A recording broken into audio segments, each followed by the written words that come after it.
welcome you inside week 2 of the Ken Sparks Show as the Eagles fall in Detroit 41-31 to the Wayne State Warriors. I'm Adam Cavalier alongside Carson-Newman's 35-year head coach Ken Sparks. Ken, a very tough pill to swallow in Detroit Rock City. Wayne State fired up. They snap a 7-game losing streak at your hands. What happened between your Eagles and the Warriors of Wayne State?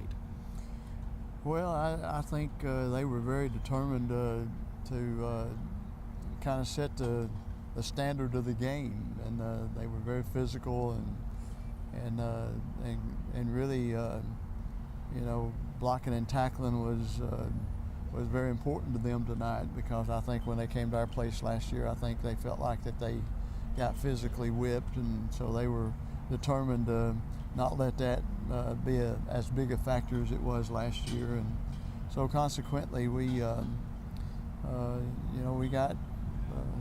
it handed to us a few times. In our hand-to-hand combat, we lost more than we won, and that makes it tough. We had some good plays, we had some kids make a good effort, but our consistency and our overall play and our just to be quite honest, our lack of character at times and in some places was so disappointing. And and that's maturity, and that means I'm not reaching them like I need to.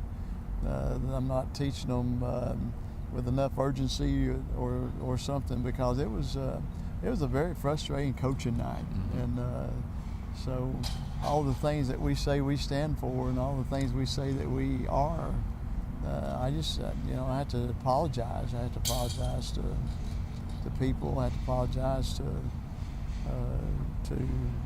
the product that they saw here tonight. And so it was disappointing. It really was.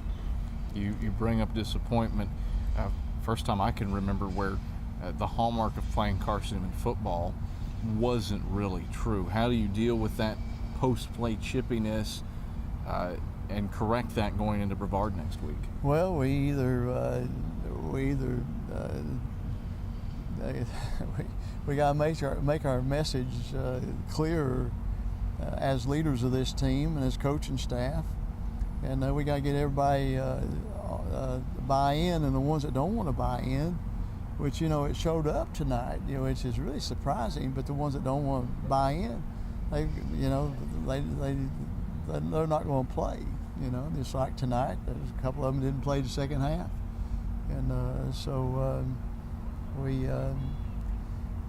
we'll play with what we got. What was the turning point in the game? Well, it was probably opening kickoff, and but we had the ball when we had the lead, and we didn't add to the lead, and that was very hurtful, because we knew offensively when the defense made the stop, and they played pretty good 2 or 3 series there, that the offense needed to go and add to the lead, and we didn't. We break down the first half of Carson-Newman's contest with Wayne State after this on the Ken Sparks Show. Back on the Ken Sparks Show as Carson-Newman falls at Wayne State 41-31. Eagles were down 24-17 at the end of the first half. I'm Adam Cavalier alongside head coach Ken Sparks. Ken, you look at that first half, really back and forth, teams trading punches. Wayne State throws the last one late to go up by 7 into the locker room. It seemed like you had your moments, but it seemed like Wayne State was there offensively every drive. What were the Warriors doing to move the football so effectively? Well, they were whipping us at the line of scrimmage, and we just weren't playing good team defense. And but when we came out second half and we scored and got the thing tied up, and then we got the lead, we had a chance to kind of reestablish some things, and didn't. And but we had some kids play their hearts out, and I'm grateful for that. And but we had some that just didn't represent us very well either, and I'm really, really disappointed in that. And I'm disappointed that I'm not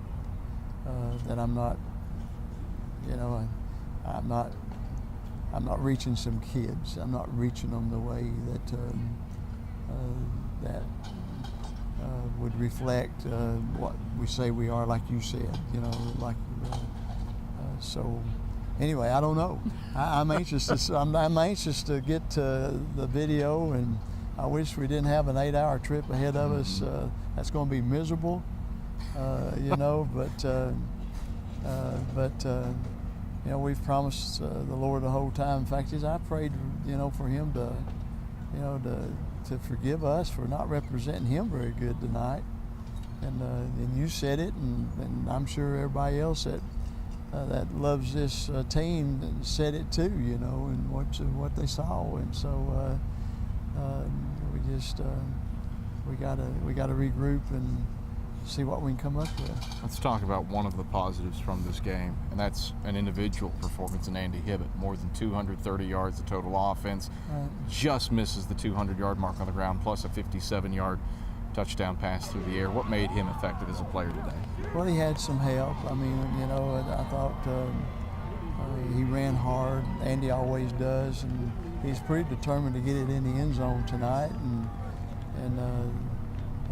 he was running behind a couple of kids that was blocking like crazy for him.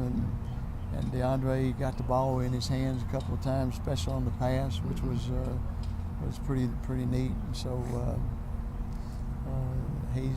he's a guy that's going to give an account for himself, and he's a team player, and he's going to take a stand for the team most of the time.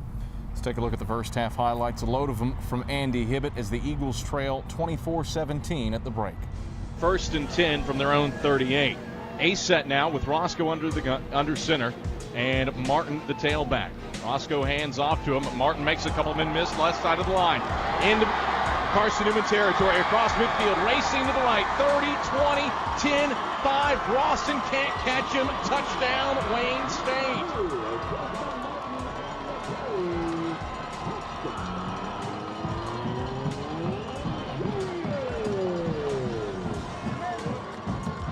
It's zone 24. Thomas takes the snap, split backs, gives off on a trap left side. Andy Hibbett loads of running room over midfield. Andy Hibbett, 20-10, see you later. Touchdown, Carson-Newman. Andy Hibbett explodes for a 76-yard score over the middle of the field on the trap. And the Eagles a PAT away from tying the game. A career-long rush for Andy Hibbett.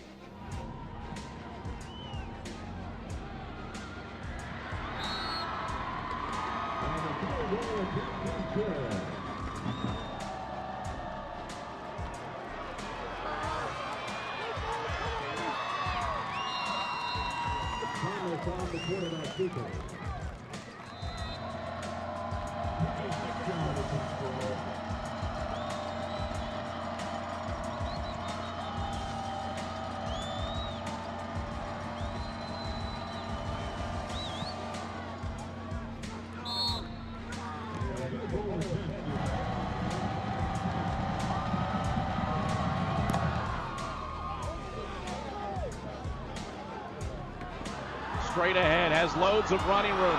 Kicker to beat, showers at the 50, streaking along the left sideline. 20-10, touchdown, Wayne State. An 88-yard kickoff return. 1st and 10 from the 18. Eagles run a trap right side. Andy Hibbett. Hibbett steps out of the tackle at the 10 and into the end zone. Touchdown, Carson-Newman. TD number 2 of the day comes for Andy Hibbett. The remix from 18 yards out, and the Eagles a PAT away from tying the game.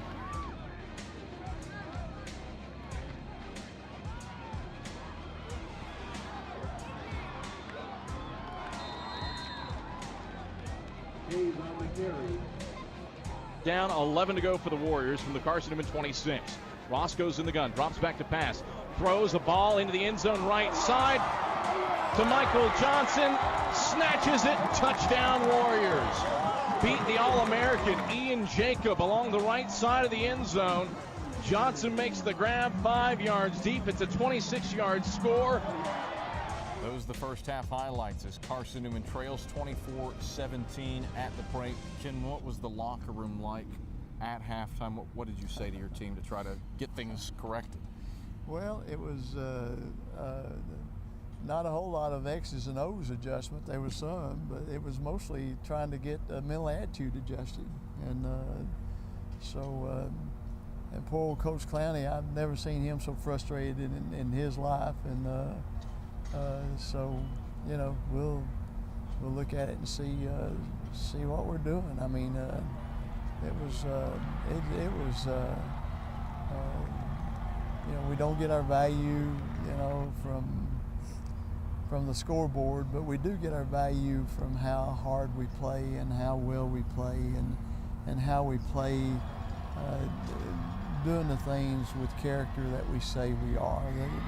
You know, the worst thing in the world is when you look out there and you say, hey, we're something that we're not what we say we are.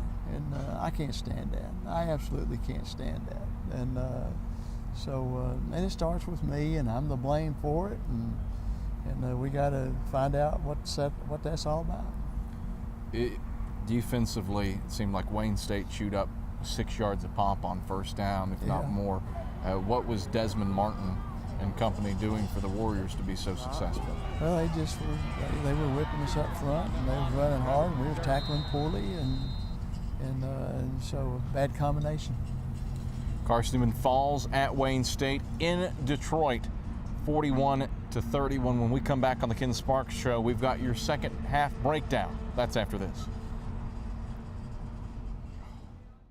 Back on the Ken Sparks Show as Carson-Newman falls on the road to Wayne State, 41-31.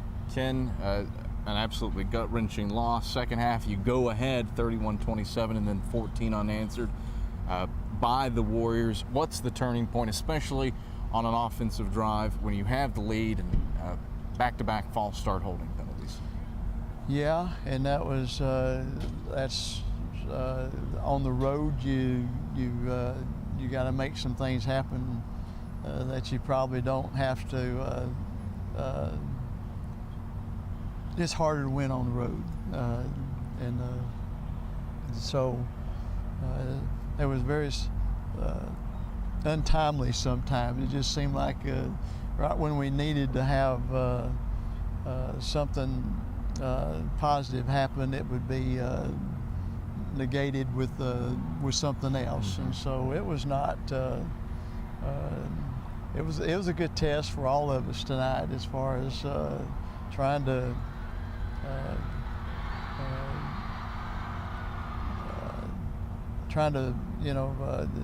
Not let circumstances, not let things outside of our control what we are and what we do, and we had some failures there tonight. X's and O's, was there an adjustment that you wish you'd made? This is going to air Monday, Tuesday night, but we're shooting it Saturday night after the game. I know you haven't had a chance to sit down with video yet. Is there anything in your gut that you wish you'd done differently? No, I think I'm sure when we watch it, there's going to be a whole bunch of things that we would wish that we had at least executed differently, and I'm sure you could beat yourself to death making second-guessing calls where the ifs and the ands and the would'ves and the could'ves and the should'ves, but that's not as important as executing it, but I can tell you right now, I didn't coach very well tonight. I didn't do a good job in any phase. Did I do a good job tonight? And so got to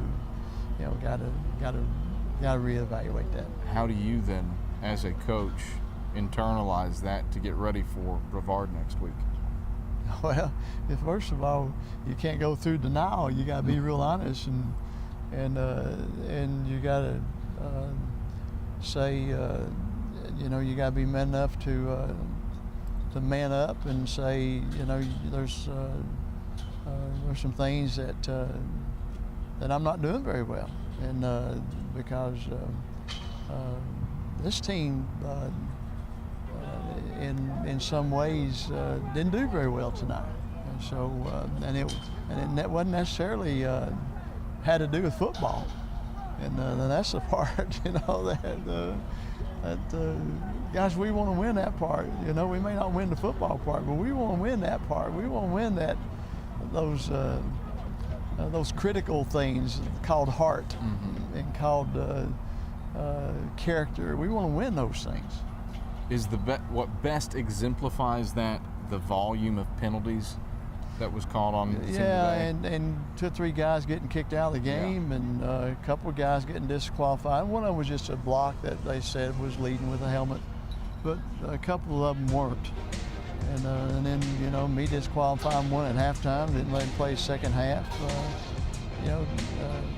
That's not what we're about. That's not much fun.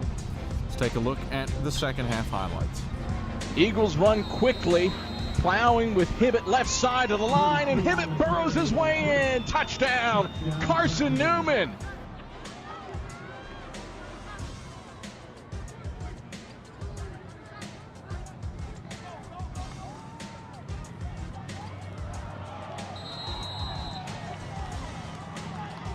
Martin on the carry.